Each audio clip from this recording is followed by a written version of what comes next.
Hello. Welcome back to the podcast. I'm doing another solo one. My biggest question I have before you tuck into this episode, where I think I'm just going to go off in one.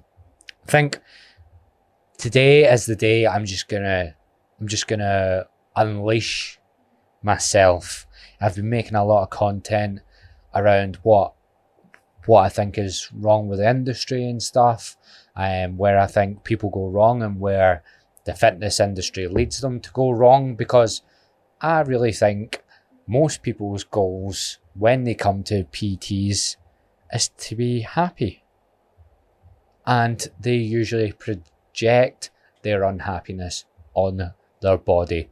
And a lot of the fitness industry subconsciously and consciously play on this. I mean subconsciously, because a lot of people that are maybe in ridiculous nick aren't happy themselves and they're in denial about it. So then they give their clients these sort of goals and they end up down the exact same path, because there is a lot of, I'm not saying eating disorders, but there is a lot of disordered, why does that sound so weird, in the fitness industry.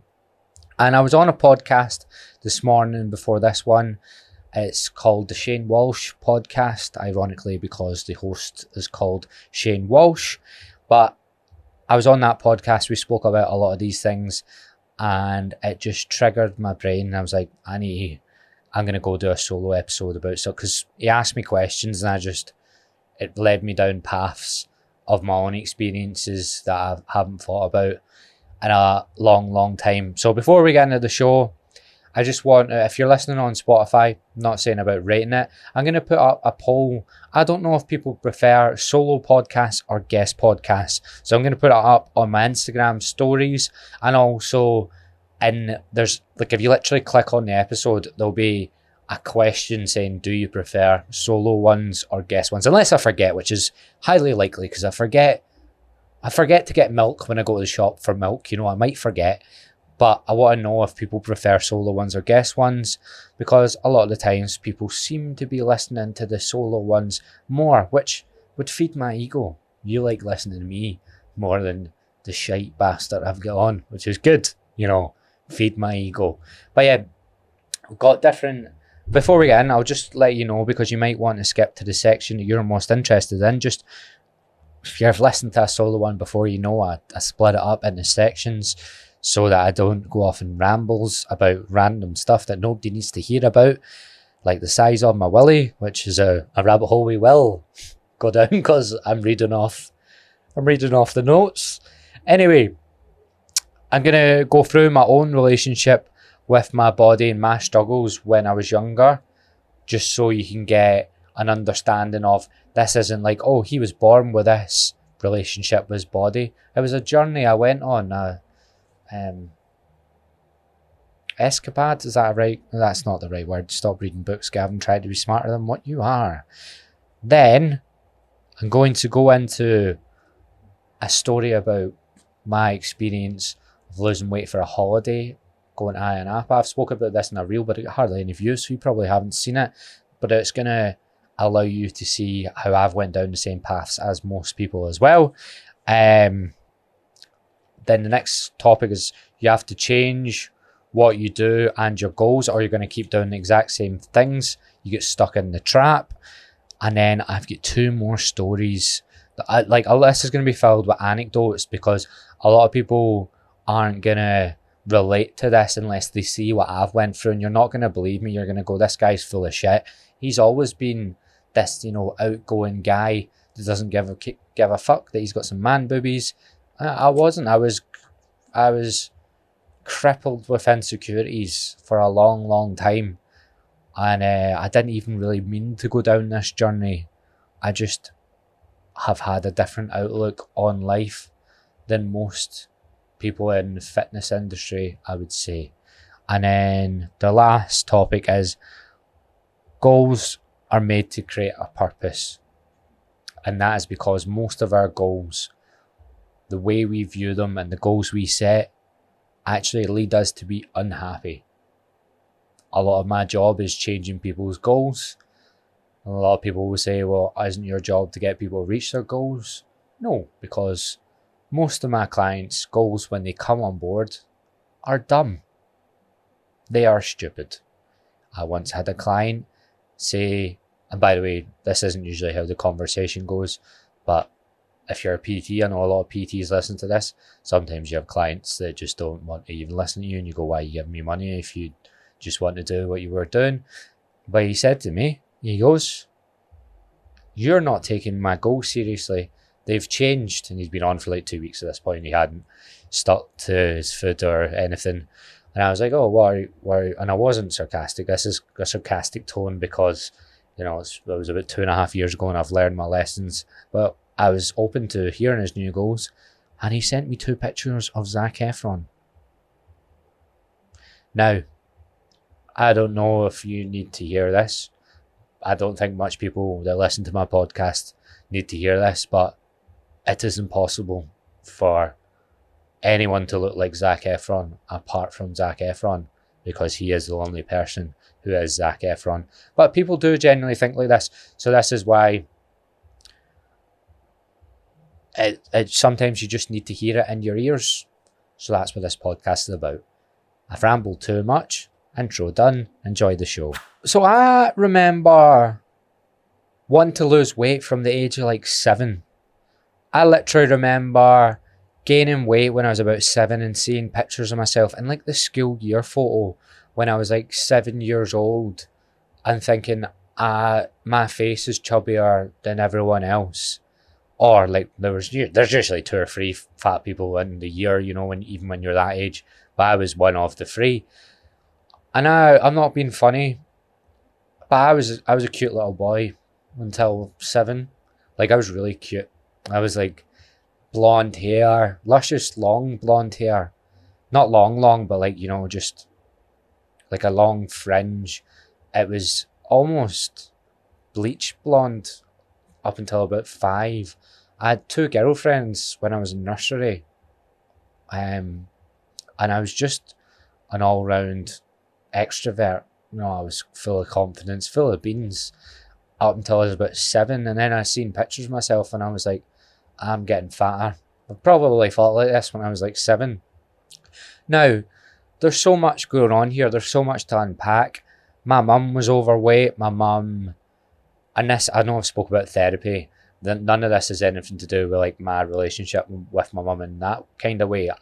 That therapy episode probably made about 30 people cry, so let's not go into that. It made myself cry, but it's nothing to do with that. It's more the environment I was in food-wise and weight-wise. The environment I was in was very much a diet culture. I think my mum suffered with, she suffered with anorexia when she was a kid. Not a kid, but like teenager. I think, don't quote me on this, I think my mum's mum used to make comments about her weight quite a lot. So she ended up like really bad relationship with food, constantly thinking she was fat, I think. And she was overweight all of my childhood, and we would eat pretty badly. I was really fussy when I was a kid. I'm not so much fussy now, but I would just be eating like ridiculous portions of pasta, living on cereal. Don't really remember. I think I would have ate quite a lot of decent veg and stuff. Don't really remember eating much fruit. But I remember my mum and my auntie used to go to Weight Watchers. I remember watching them like starve themselves for 2 days solid before going to a slimming club. This is how fucked it is, right? So they would starve themselves Wednesday, then they would weigh on the Thursday night, so they would starve themselves all of Thursday. And then after the weigh-in, regardless of whether they lost weight, stayed the same weight, or gained weight, they would hit the chippy next door. Now, as a 7-year-old watching that behaviour, I hadn't really thought about it until, like I said, I was on Shane's podcast and he asked me some questions. I was like, right, I'm too young to really remember the effect that had on me, but obviously it had an effect on me. I was crippled. Also, I've gained weight because of the environment I'm in. I was being overfed. I was being fed food that I shouldn't have been eating. Not shouldn't have been eating, like there's no food that I should have been banned from, but like my diet wouldn't have been good. Anyway, that leads me down the path of being overweight and watching how these people try to lose weight. So obviously my brain clicks, and I think that's how I lose weight. Just avoid food. And because I was asked as well, like, how did I try to lose weight? And I talk about I tried fads and stuff. I never actually really tried fads that I found in like magazines or anything. I just made it up in my head. So my fads would be like, oh, I'll just like no chocolate, no crisps, and I would always be with exercise. So it'd be no chocolates, no crisps, Special K involved though, because that's the weight loss food, and let's run every day, every single day. Or I did do Insanity, because we got made to do that in school one time, and I remember my PE teacher and all that telling me like this is a great workout for like people that are overweight and stuff. So the Insanity that I had in my head about how you should lose weight, I done Insanity every day. And by the way, I would last like a week tops at any of these things. As soon as my weight went up one tiny bit, because I've watched my mother and my auntie lose the plot every time their weight doesn't go down. Who do you think copied that behaviour? I would lose my fucking shit if the scale never went down. I remember weighing once a week, right? Because that's what I was told to do. I'd weigh once a week, and I would spend Thursday anxious about my weight not going down either at all or as much as I wanted it to go down. So even if I'd set the goal that it was 2 pounds, see if I lost 1.5 pounds, raging. Probably smashed about 3 scales, fuming. I probably stuck the nut in them. And I would turn to whatever I had banned myself from, chocolate or whatever. Now, there's been a lot of education out there. Most people will realise this is not the best way to go about it, but it's probably relatable for a lot of people. And I just remember, even at 13, right? It wasn't just my weight, it was everything. So at maybe like 13, I thought my willy was quite small. I was like, that's a small William we've got here. And I googled how to make it bigger. And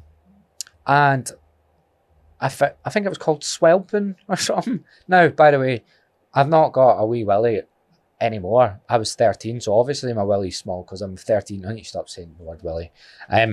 But so obviously it's small. Now I've not got a chomper. It's just adequate. I'm neither small or big. I'm just quite nice. It's quite nice, William. But at the time I was like, that's small. We'll have to work on this. How the fuck do you work on that? Well, I'll tell you how I thought you did. I went into the bathroom. Now, this is a bit vulgar for, I know I've got a few like middle-aged women that listen to this. Don't know why you listen to me, by the way. I am a vulgar boy sometimes. So if you're like, well, I never knew you had this in him, why you've obviously not listened to me. So I buy this cream, I get in the shower. Basically, you just stretch it. Like, almost like, it's like a close to, tugging yourself off, but it's more of a stretching yourself off. That's more what it was like. Obviously this done nothing. It did hurt quite a lot, but I done that for a while. But that's like, I had insecurities about everything. And I remember like I didn't kiss a girl until I was like 15. It's so mad to think about this, because all this stuff would have probably tortured me then. Like I would have extreme guilt if I ate like chocolate or a Chinese takeaway or like anything like that, and I would do it quite a lot. I would feel so bad, like as in I would hate myself, and then that would actually spiral me into using food to cope with my hatred, which was all stuff I was doing to myself, but it was actions I'd learned from parents and stuff. Now, what I'd like to explain as well is you can't use that as an excuse that you are malleable. the fact that you did, or like I did do that, is because my brain was like, what is it we call it again? Neuroplasticity, right? So my brain has like almost like Play-Doh molded to me thinking that like molded to that way of thinking. Jesus, that was some terrible English. But the idea that you can't change that, well, how did it change from your youth to then? You can obviously change it in adulthood. It just takes work and it takes actual thinking about it. But that was my relationship with my body. I was completely insecure. I remember like being so nervous every time we had to go swimming in school, because I had to take my top off, and it was like a mixed school as well, so girls there and all that. I remember that being horrible. Always wearing baggy stuff everywhere, baggy hoodies. I would do this thing, if you're watching, you'll know this tactic, because me and one of my mates called Aiden, we used to talk about this. Every time I'd sit down, I would pull my t-shirt out like this. If you're watching it, I'm basically just pulling my t-shirt forward. I bet you there's people that know exactly what I'm talking about. But me and him would be like at a party, and I would go like this, and he would look at me and go, aye, I know that move. And I go, aye, so that people can't see my rolls. That's what I would do. And I would this would be constantly on my mind. Everything that consumed my mind at that point was pretty much about my weight. And everything that went wrong in life, I pinned it on my weight. Whether I never got picked on a football team, my weight probably was that, to be fair. I was slow until I lost weight, so that's a fair one. But like, a girl never texted me back, my weight. Teacher didn't like me, my weight. I just pinned everything on my weight. I thought fixing my weight problems would fix absolutely everything. So I wanted it to be done rapid, and I thought anytime I sabotaged that goal, that I deserved to be fat, basically. And it would be my own goal. It would be my only thing. I reckon it consumed 90% of my thoughts growing up, and that's down to my environment as well. But we can change these things. But you can still have those, even if you lose weight. This is what I want to get into. Even if you lose weight, if you still come at it from that attitude, then you will still have all of those insecurities. They'll just change. And you want to free your brain, don't you? So yeah, let's get into the next topic. So we've got a few stories in this podcast that I want to go through. And this one kind of illustrates how your goal of losing weight won't actually fix anything. Now, a lot of people will not fix anything, but it won't do what you think it's going to do for you. So people will be able to relate to this. When I was 18, or 19, I had a holiday booked to Ayia Napa, and I wanted to lose weight for it. And I had this goal. I think it was maybe like losing 2 stone. But it was 12 stone was my goal to hit. And I'd never been at 12 stone before. So I think I had lost weight. I'd only ever got to like 12 and a half or 13. And I was like, right, well, obviously then I'll be happy if I hit 12, obviously. And I was like, if I hit 12 stone and go Ayia Napa at 12 stone, I'll shag all the birds. I won't even have to approach a woman. They'll be flocking to me. 19-year-old, lives with his dad, but he's 12 stone. I want a bit of that. Can he drive? And he did. He took another 8 years to finally pass. I want a bit. I want a bit of that. That's how my brain was working. That's mental, isn't it? So I done that. Now my tactics for losing weight would very much be avoid food as much as possible. Avoid chocolate, avoid crisps, avoid takeaways, and then just try run or do anything. Just try run all the time. This is why I think eat less and move more is a ridiculously shit movement, because I done that, and that's why I yo-yoed for 6 years, because that's exactly how I thought. Eat less. I done that. I just avoided food, and I moved more. And all I done was starve myself, basically. It's a shit movement. It has no substance to it whatsoever. Some of the worst advice there is out there, just to eat less and move more. And yet you'll still find some PTs saying it.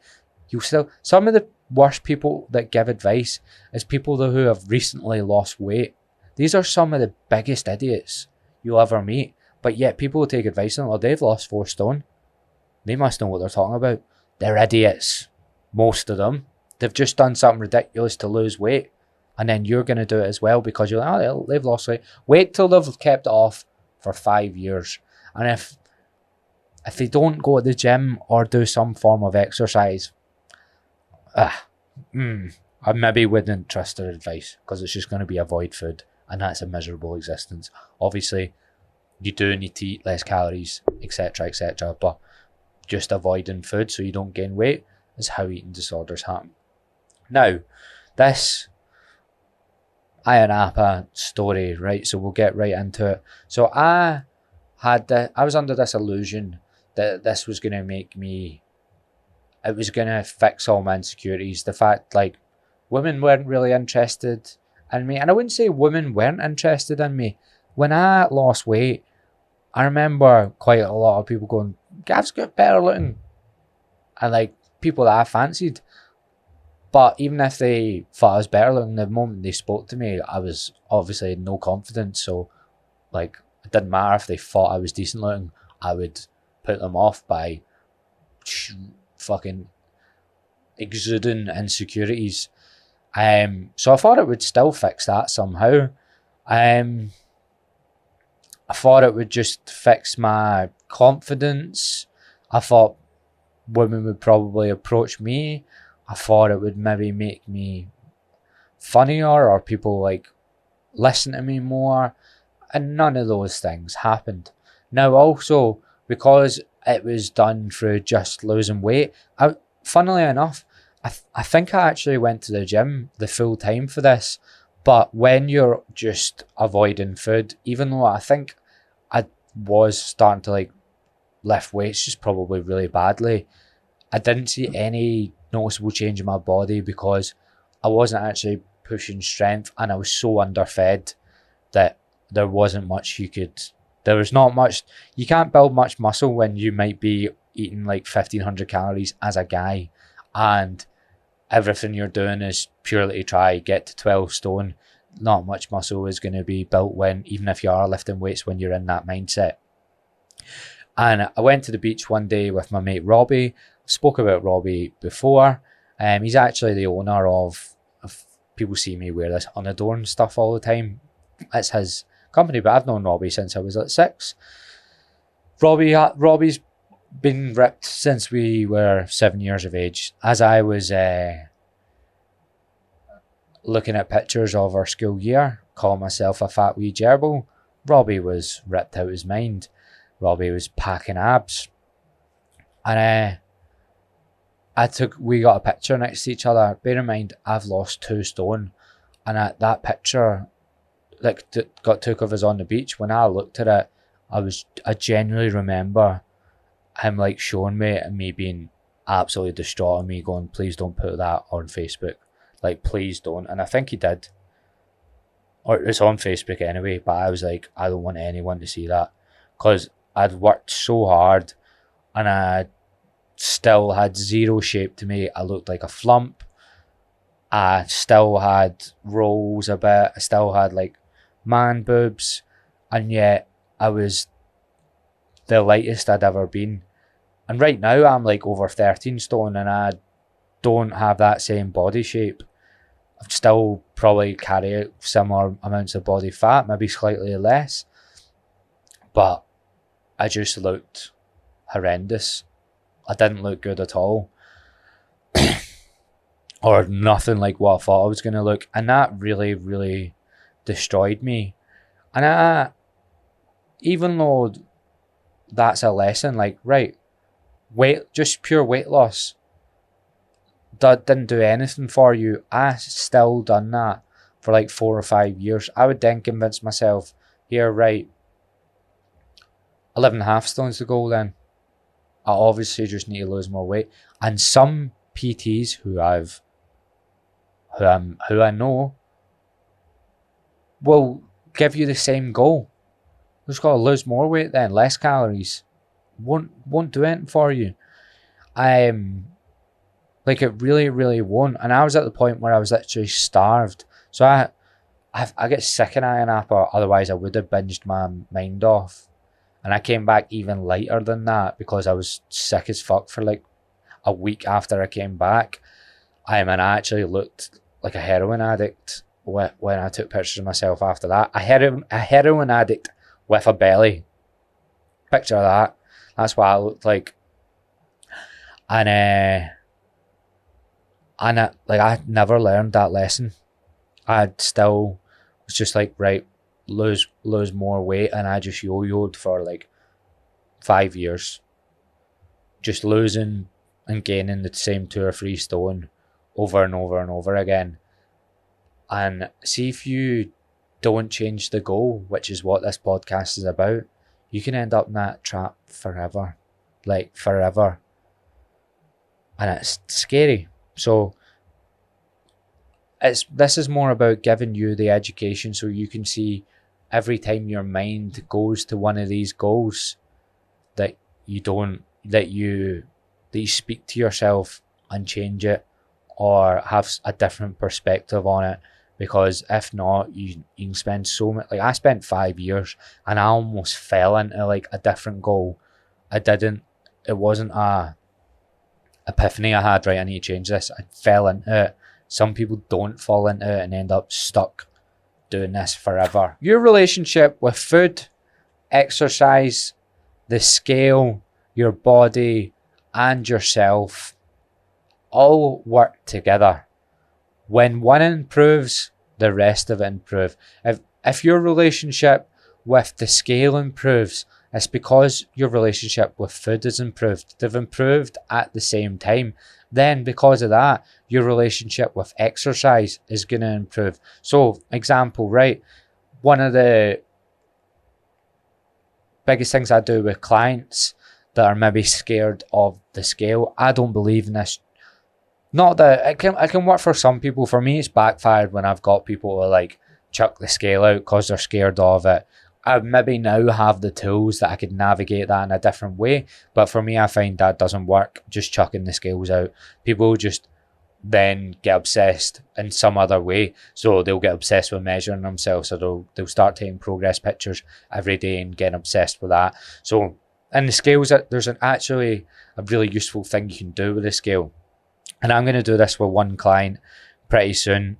And she's in denial that she has a bit of a toxic relationship with the scale, but she definitely has a toxic relationship with like progress.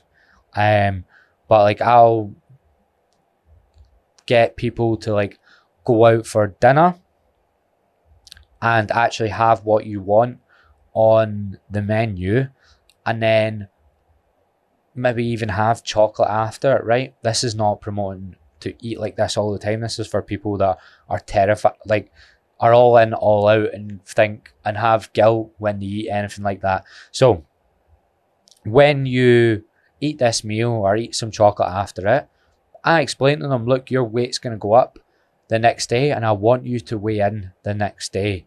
So when they weigh in, they see their weight go up. This is when the alarm bells start ringing for most people. I'm like, right, I want you to weigh for the next 2 or 3 days. And I want you just eating maintenance calories. Don't want you over restricted or anything like that. And watch your weight come down the next few days. That can be one of the most liberating things for people. Even though I've said this a million times, it takes you to do something for you to see for yourself.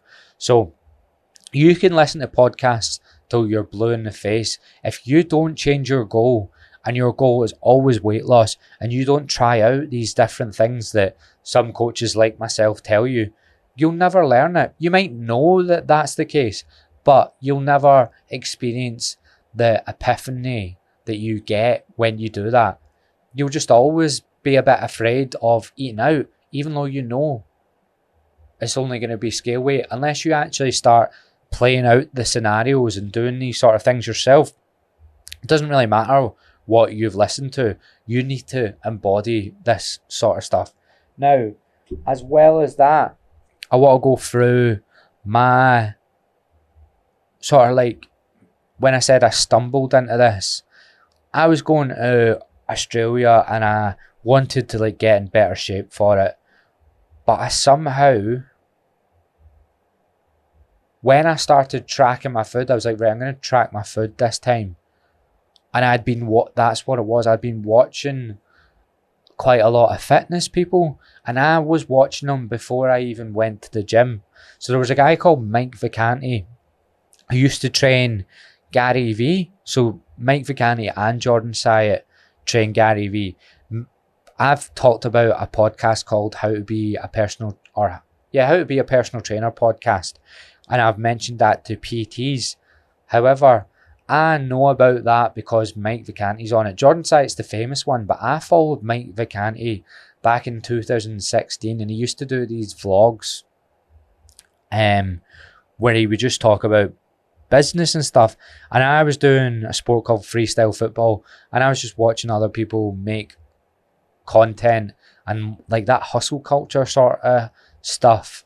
And I was trying to learn how to, like, because I never wanted to have a job. I knew my brain couldn't handle working for someone. So I was watching that, and like I would skip all the gym stuff sometimes, but sometimes I'd watch it, and he was always talking about like, you can just track your calories for 30 days. You learn so much about food. So I started tracking my calories. Now, there's a lot of people out there that say tracking can lead to obsessive behavior. Just like I said about chucking the scale out and stuff, if someone is going to get obsessed by tracking their calories, I'm pretty sure they're going to get obsessed with whatever the thing is, and it's because of the goals they're attaching to something, and it's because of what the outcome they think they're going to get from the goal they've set isn't true. So that's where the whole toxic relationship comes from. So it's like, I'm going to track my food because I'm going to lose X amount of weight an X amount of time, and then I'm going to be happy. None of that shit's going to happen. So you're going to develop a toxic relationship with tracking. Name your method, the same thing's going to happen. If your goals and expectations are toxic, then you're going to have a toxic relationship with whatever the method is that you're using to get you to that toxic goal that you're never going to hit, because that toxic goal doesn't exist. You're not going to be happy because you get to X amount of weight. Well, as soon as you say, I'll be happy when, all you're doing is denying yourself happiness right now. So when I started tracking, I also was hearing them talking about following a gym program. So I downloaded a gym program from a guy called Kino Body. He was always talking about progressing in the gym, and I just happened to do these two things at the same time. So I was tracking my food, and also he was getting me he wasn't coaching me, just a program. I was tracking my lifts because they were telling you to do that. So I was tracking my calories, protein, and my lifts. So then what happened was, instead of me thinking about calories equating to scale weight, I started thinking about gym lifts going up. So I started thinking about going to the gym 3 or 4 times a week and improving my strength. And I got really hooked on, like, I felt good from going to the gym and having an actual goal of just like, and like my goal wasn't toxic. My goal was just like, let's try and lift more. It wasn't like, right, I'll be happy when I bench 100 kilos. It was like, this is enjoyable, going to the gym and just seeing if I can lift more. And when I do lift more, it feels quite empowering that I have the ability to get stronger. And then what was happening was, I would lose like over like 6 weeks or whatever, because I was tracking my food. I lost like 3 or 4 pounds, which isn't like, see, back in the day, if I lost 3 or 4 pounds in 6 weeks, some cunt was getting nutted. Someone was getting cracked because I'd be that angry. There was no domestic abuse in my house, but you know, I was very angry as an angry boy. I was never that. See those people that wall punchers, strange guys, man. You know those people that like fucking would just stick the nut in their cupboard because they got shot in Call of Duty or something. I never understood any of that. I was never a wall puncher. I'm very angry. I was a scale puncher. I'd punch a scale. But I'd lost less weight than I expected to do, than I expected. But I remember looking in the mirror and going, yeah, but there's something different. Like, I didn't feel huge or anything. I absolutely wasn't huge. It was just like, I felt there was a, like, no, I don't even want to say like I built muscle, because within 6 weeks, if you think you're going to build a lot of muscle, definitely wrong. But anyone that started the gym will know this. You just like feel your bicep and go, man, that feels like a bit harder. That's the way I'd explain it. Because it doesn't, you don't just go like this and your biceps way bigger, but you just go, oh, it feels like there's some substance behind that bit of skin on my arm. And you go, oh, that actually feels quite good. Not that I just sat in the mirror just like feeling random parts of my body, but it then made me shift to like, right, okay, going to the gym feels good. It just makes me feel good. It gives me like some sort of purpose, something to look forward to during the week. And if I set my goals as just getting stronger, then it feels good. It feels like everything I'm doing. And I was looking up things and I was like, oh, you should, like, to get better in the gym as well, like sleeping's massive. Like if you sleep more, you'll feel better. And then like over months and months, it would be a case of, right, oh, I'll maybe like start trying to sleep a bit more. Or maybe I'll start drinking a bit less. That took a while actually. That was another like 2 or 3 years down the line before I was still getting absolutely mangled through this phase. But I would still look forward to the gym, and even if everything wasn't perfect, for the first 6 months to a year, even on like sort of, I definitely ate less calories for too long. I definitely should have went up to maintenance and stuff. I definitely started feeling a bit shit because of doing that. But I managed to get a good bit stronger for that 6 to 12 months. Not ridiculously strong or anything, but enough to get me to go, oh, I like this whole getting stronger thing. And then it gave me so many health-seeking behaviours without actually meaning it. So more fruit and veg, because I went, more fruit and veg makes me feel better. If I feel better, I perform in the gym better. Sometimes I don't go less tired.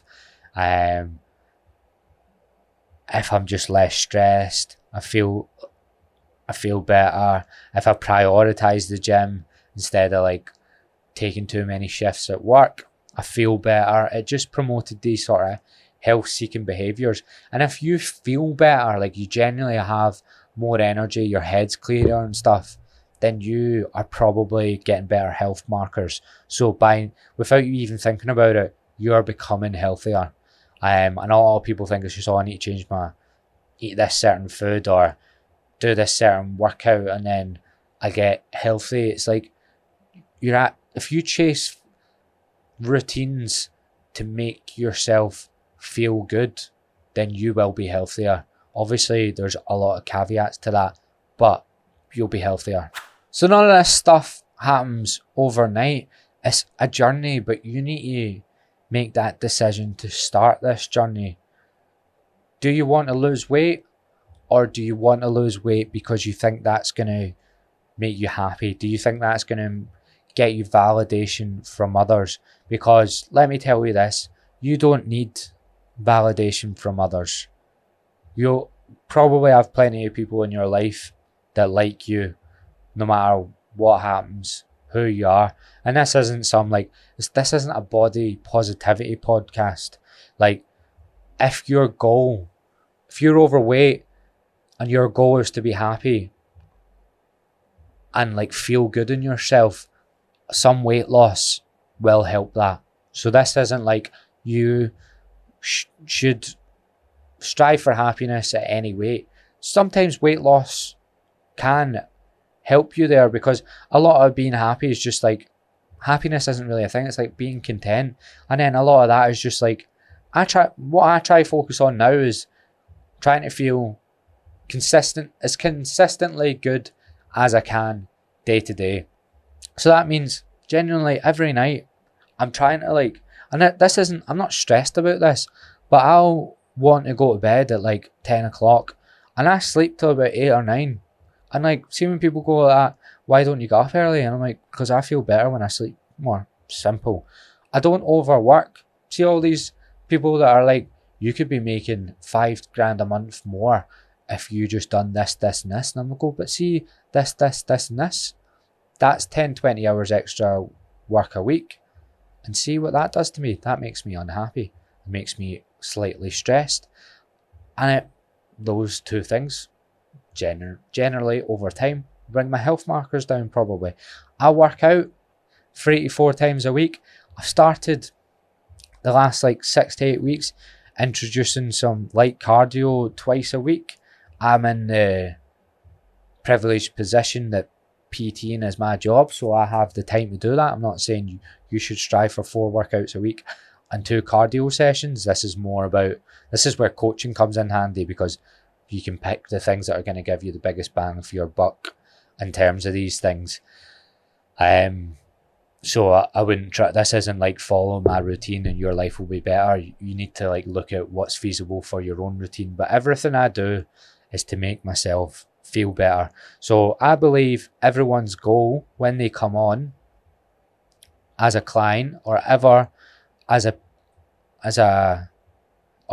hire a PT, they don't come to you going, oh, here, I'm really happy, I just want to look better.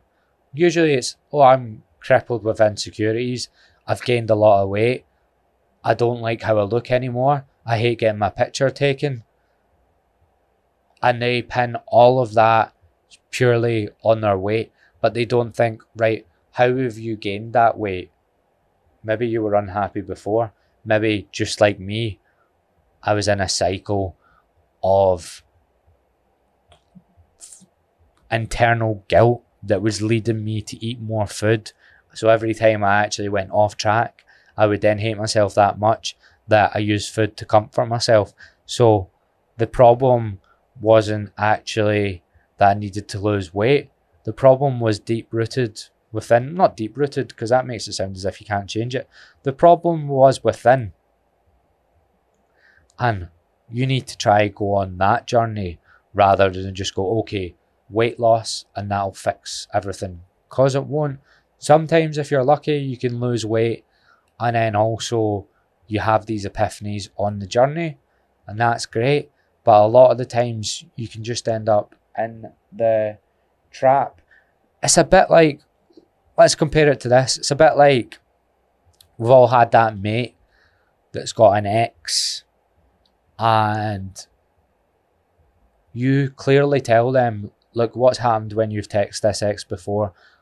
We met up, we shagged again, then they never spoke to me. Or we met up, we were seen again for a month, then they stopped kind of talking to me. Or we met up, we're together, and they're not nice to me, they're whatever, they're saying this, that, or the other. And you go, right, why would that change if you text them now? And they go, oh yeah, you're right. But they still do it. This is where people who still think losing X amount of weight is the answer. It's the exact same thing. You're just going to do it again, and then you're just going to go back to probably hating yourself because it's not going to fix anything. You're not stuck. You're just choosing the wrong goal, and you're thinking about it the wrong way. So yeah, that's what you need to change. So I've got a few little anecdotal stories. I've told this one as a reel a few times. This is there's my phone on the floor. Probably one of the most influential conversations I've had. And it's funny because it came from the guy, and so his name is Macca, right? Macca, feel free to make this a medium clip. In fact, if you're listening to this, which you will be, so Macca makes my podcast clips, short form and medium form, right? So the guy that's uploaded this was his advice to me, a personal trainer, right? So me and Macca, my good friend, by the way, not a personal trainer, we know each other from a sport called freestyle football. We're still good friends. We were on holiday in Spain, so he goes to the gym, but he's not like mad into fitness. And we were sitting on the beach. And this was the first time I'd went on holiday whilst on a bulk as well. So I always tried to lose weight for holidays. And I went, nah, I'm not doing that this time. I came quite far in my journey of like having a better relationship with my body. And he looks at me and he goes, right, we're on a beach. How many people do you reckon here? 500 to 1,000? Yeah, 1,000. And he went, look around. How many people are in shape? I was like, try count how many people are like in the shape you sort of see like on Instagram. And we were looking around. I was like, and by the way, this is not, we're people watching, but we're not going, fat bastard. A fat bastard. That wasn't what we were doing, but we're like, there's a 40-year-old woman with rolls. There's another guy with a big pot belly. There's a rather skinny, pale guy, definitely probably from Aberdeenshire, somewhere like that, with how pale his skin is. That guy's got big nipples. But probably about the same size as mine. There's a guy in Y-fronts. He looks quite overweight. There's about 5 people as well. They're not ripped, but they're probably just a healthy weight. They're actually probably the epitome of health, but they don't look impressive. And then we're sitting there for another 5 minutes, and then a big tanned, definitely steroided, out his fucking bean guy walks past us this way. And I was like, that's the first guy I've seen with abs. Out of 1,000 people on the beach, or 500 people on the beach. Then he was like, right, let's get our phones out. I can't remember if I imagined this in my head, didn't I? But I feel like we went on our phone and was like, an Instagram explore page, looking at the explore page, everyone's ripped out their bean, everyone's massive. And then go on your homepage, all of mine's is like PTs and stuff. They're all in ridiculous neck, lighting looks good. They're all got their tops off. Everyone's lifting, benching 120 kilos, massive chests. And I was looking around the beach going like this does not equate to this. And everyone knows, but like I said, everyone knows that Instagram, social media, it isn't real. How many people can play on different lights and tricks. But this is an actual thing that you can do. This is an actual social experiment that anyone can do, where they can, it's one of those epiphany moments where you just go, right, even though I knew that this isn't real, actually putting this up against regular people, it's so enlightening. I've just realised that even, because so many people are like, I don't compare myself to others. And then like even like personal trainers will be like, oh, I need to make more money. And I'll be like, oh, why do you need to make more money? Like, you put money away? And they're like, yeah, but X, such and such is making like 10 grand a month. So I'm like, are they though? And even if they are, but like, are they? How do you know that? And they're like, because they said they did. And I'm like, where did they say they did? On their story. I'm like, people lie, mate. And also, 10 grand, I'm not saying isn't doable. Like, it's doable, but people lie. Same way that there's false narratives, false projections of how people's body actually look with light. Like, I've got 2 big lights here to make my skin look better and to make this podcast look a bit better.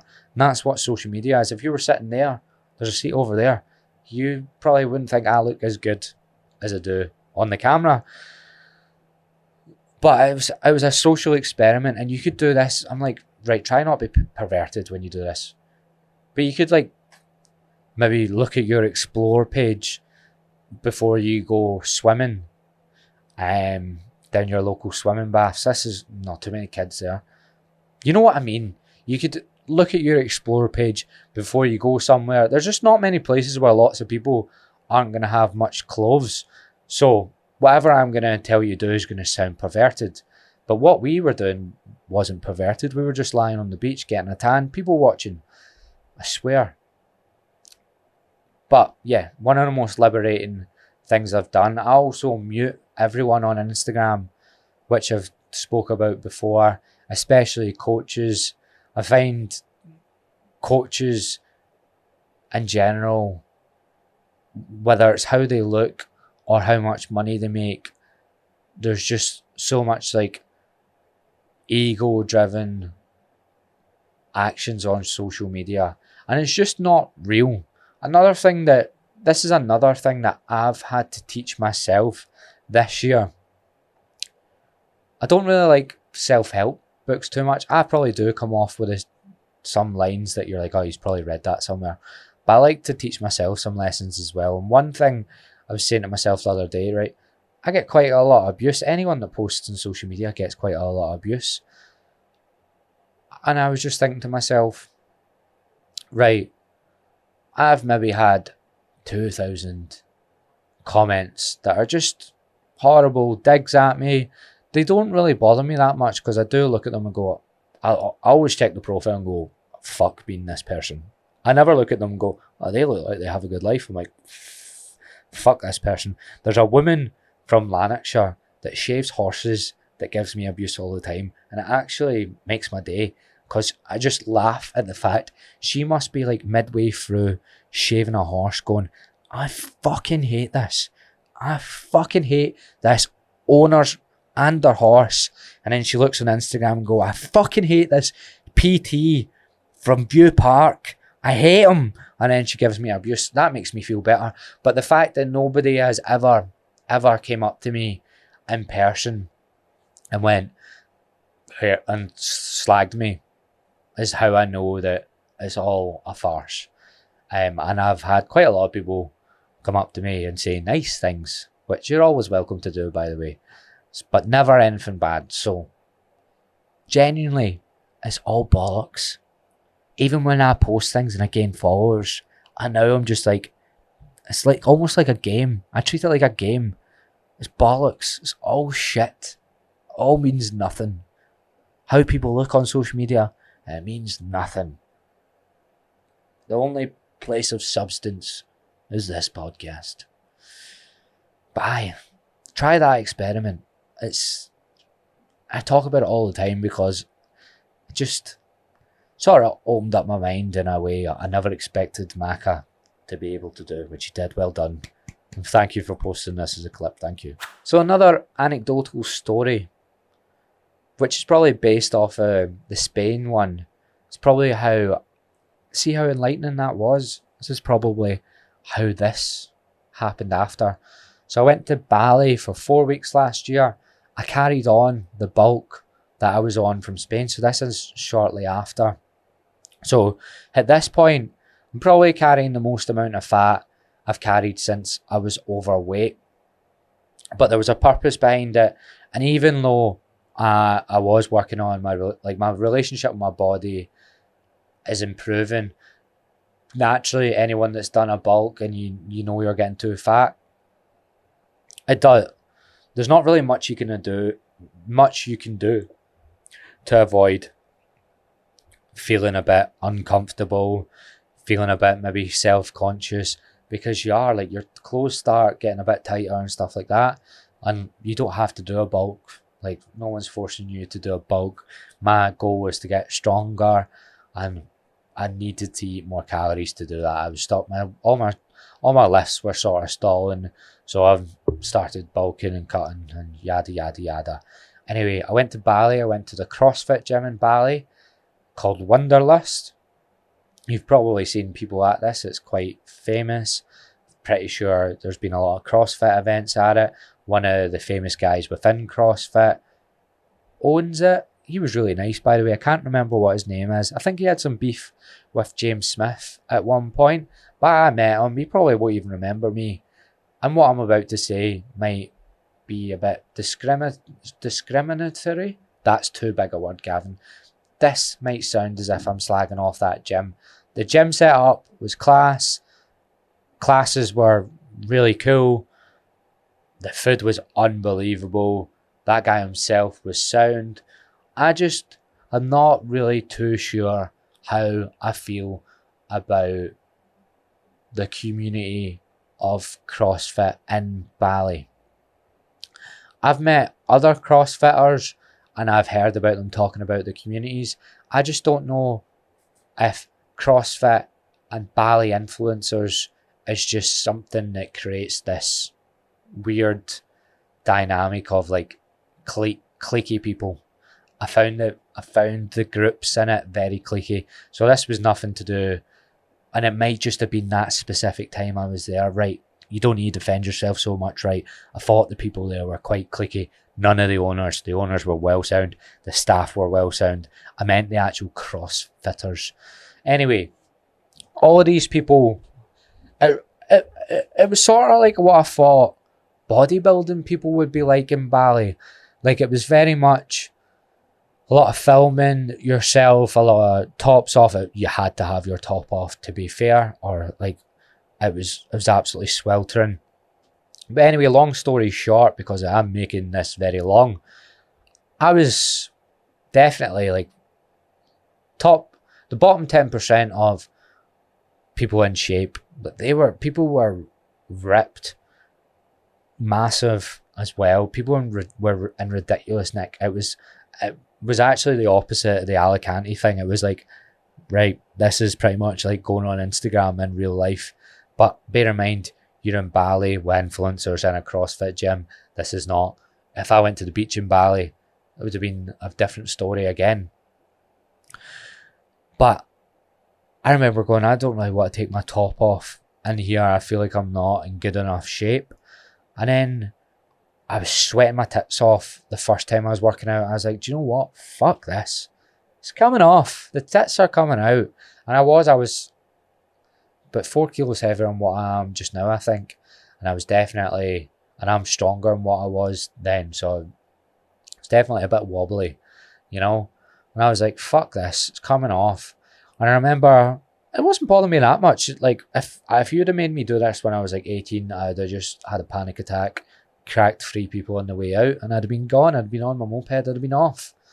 However, at this point, I've improved my relationship with my body a lot. And I'm at the point where I can hear the way people speak and go, do you know what? I'd rather be in my own head than be in theirs, even if they're in better shape than me. But met a few people on those first days, or two or 3 days, and I genuinely did. Right, so this is something important for everyone that thinks they get judged in the gym or whatever. I did have 1 or 2 people that were like, oh, I'm a coach as well. And one of them was definitely steroided. Again, this is so rife in this industry, but definitely on the juice. But he looked me up and down, and I could tell, because I was like, oh, I'm a PT. And he looked me up and down. I was like, he's definitely judging me, thinking I'm not in good enough shape to be a PT. And I was definitely on taking the bulk too far. But then was speaking to him for a while, and he was nice on the surface. Like, he didn't actually say anything to me. I just seen the look, and I was like, he's too heavy to be a PT. I seen that look coming from him, and I was like, yeah, that he definitely judged me there. Maybe made me feel a wee bit shit, right? But then I trained in that gym for like 3 weeks. I didn't make that many friends. Aaron was there as well. Aaron got into the classes and all that. I know who my people are. And I just went there and I was like, man, these aren't my people. And I'm so fine with that, by the way, because we met other people in like pubs and stuff in Bali, and I was like, these are my people. Like Brad, who's been on the podcast, who's on Love Island. It's like, Brad's my guy. You know, he likes a dick joke. I don't even know if we made dick jokes, but you know what I mean? He's my type of guy. That makes me sound like I fancy him. But anyway, we met some other people that were kind of maybe drifting in and out, some other people that were coaches, and like, so loads of people never like looked at me at all and they'd be like, oh, what do you do? And I'm a coach. And I'm a coach too. And we'd have half an hour conversation about coaching, and they would just be so sound, have dinner with them and stuff. And then I was thinking about it to myself. I was like, when I would come home, I'd be like, right, see the 1 or 2 people that I did maybe see them look at how I look and stuff. I didn't want to have dinner with them, and I didn't want to spend any time with them because they just didn't seem very sound. They just didn't seem up for a laugh. Do you know what I mean? And I'm very much just a guy that's up for a laugh and everything. That's me. I like to take the piss out of anything and everything. So I like to spend time with people that are the same. And I was just like, right, so if they're the people that did judge me, and I don't really like them anyway, not even because they were maybe, and I don't even know if they judged me, just I felt like they judged me. I'd be like, why would I give a fuck what they think I should look like? Why would I change any of my decisions based off someone I wouldn't have dinner with? Why? But people do that because they're looking for validation off others and looking off validation for people that they don't even like. Like, I wouldn't even have dinner with these people.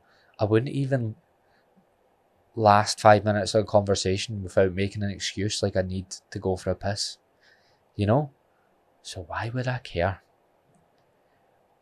And the reason I've took you from start to finish is because people go, that's great for you, that you're able to think like that.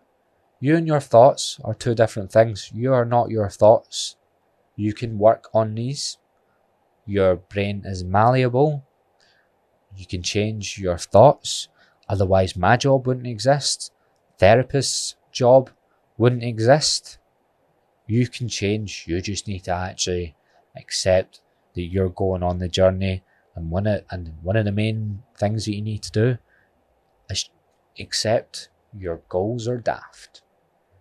I ask my clients, what are your 3 main goals for the first 12 weeks of coaching? And I can't remember the last time. A few people were right, I just want to learn how to lift. And I'm like, good one, that's good. 90% of them, I'm like, these are not your goals. From me to you, these are not your goals. These are just going to make you do the same thing you done before you came on as a client. And these are leading you to be unhappy, which is the reason you reached out to me. So we shouldn't do your goals. But again, like I said, most people, a lot of coaches will just go, hey, these are your goals. You want to lose 2 stone? Right, I'll do that for you. We'll do that. I just don't think that way because I have done it. And I know what it leads to. It's not good. I do want to finish on goal setting. Now, you can work towards some goals. Goals are obviously great. I just brought a whiteboard into me at work because I'm going to set some new goals with business. But again, these won't be like 10 grand months or anything like that. But try and make your goals stuff that is designed to make you feel good. Even as basic as your calorie goal. I tell people, we can lose weight at one point, but see at the start, I just want to get you eating around maintenance for 4 to 8 weeks and focusing on the gym, focusing on getting stronger. And the reason I do that is because this calorie goal, providing you eat a little bit of fruit and veg and protein, it's going to make you feel better. You're going to feel better. You're going to feel like you're going to have more energy. And then also you're going to be willing to listen to what I have to say next because you're going to be like, right, I feel better. I don't feel shit. This doesn't feel like I'm dieting. And sometimes people end up losing weight because they might come slightly under that goal, or that might not even be their maintenance. They might actually have a higher maintenance, which is the case quite a lot as well, especially if you're overweight and like you maybe walk a bit, like your maintenance might be higher. Also, as soon as you need to catch yourself on, right? As soon as you start saying goals of like, I'll be happy when I reach this goal, just be like, right, I'm trying to hit this goal because it's given me some purpose in life. Because if you have no goals in life, sitting around watching Netflix isn't it. It's not going to make you feel good. You need some sort of purpose. You do need something to work towards, but actually having that perspective, right? This goal, the goal isn't actually to hit the goal and it to make me happy. The goal is to have a goal so I have a purpose, something to do that gives my life meaning. That's why I get up and I make content to help people. So see, when I make a lot of Instagram content, if you're new to the podcast or anything, I make a lot of Instagram content which is around this, so like reels and stories and stuff. My purpose with that is to help people to help as many people as I can, and not trying to go viral, actually like impact whoever watches it. I want to impact them as much as I can and try to help them with their relationship with themselves and their body, exercise, scale, whatever it is. See, as soon as I deviate from that and it becomes about followers or getting views, I don't feel good because I've deviated. I've made it become about followers or validation. Same way losing weight. I took that down. I moved my hand as if losing weight is lower. Same way losing weight, chasing validation, chasing acceptance from others won't make you happy. But if you are overweight and at some point you go, right, maybe if I go to the gym, get stronger and commit to lesser calories for a wee while, but not to get the lowest weight possible or to get to that weight I was before I went to Ibiza, even though I was miserable then as well. Just going, right, okay, a little bit of weight loss might help my health and I might feel better day to day. And that is the purpose of the goal. The goal is not happiness. The goal is there to give you purpose to be happy just now. And I don't know if any of this is actually going to hit home for you. I do feel like I've hit the nail on the head a few times. I feel like you might have some epiphanies, but I really don't think it'll do much for you until you do it yourself. So let this be your sign, whether you go and write 3 goals down, that it's just like, I'm going to go to the gym 3 times a week for the rest of the year, and if I miss one workout, I'm not going to guilt trip the fuck out of myself. I'm just going to go 2 times that week and then not miss one the next week. Or it's going to be like, right, I'm going to commit to maintenance calories for 4 to 6 weeks. I'm just going to concentrate on feeling good. Or it's going to be like, I'm going to commit to try to get my sleep a wee bit better. I find the gym is the easiest one to do compared to like try to sleep more and stuff. Sometimes that's a bit more complicated, but make your goals around feeling good. Cardio, I don't do it for any other reason than I've started to feel like my head's a bit clearer because I'm a bit fitter, and that's why I do it. I don't do it any of it to lose fat or burn calories so I can eat more food. It's so I feel a bit better. And sometimes doing some hard things also make you feel better in the long run. So before you go, make sure you do vote in that poll I'm going to put up about whether you prefer solo podcasts or guest podcasts. I do want to focus on the podcast a bit more down the line. I think I'm just going to commit to 1 a week just now, but I think the podcast will be my main thing down the line because I do enjoy it. I do feel like I've got a different perspective than most fitness people on some things. You might think I'm just full of shit. That's also fine. Enjoy the show. We're finished the show. I hope you enjoyed the show. Catch you in the next one. Next one will be a guest episode. See you soon.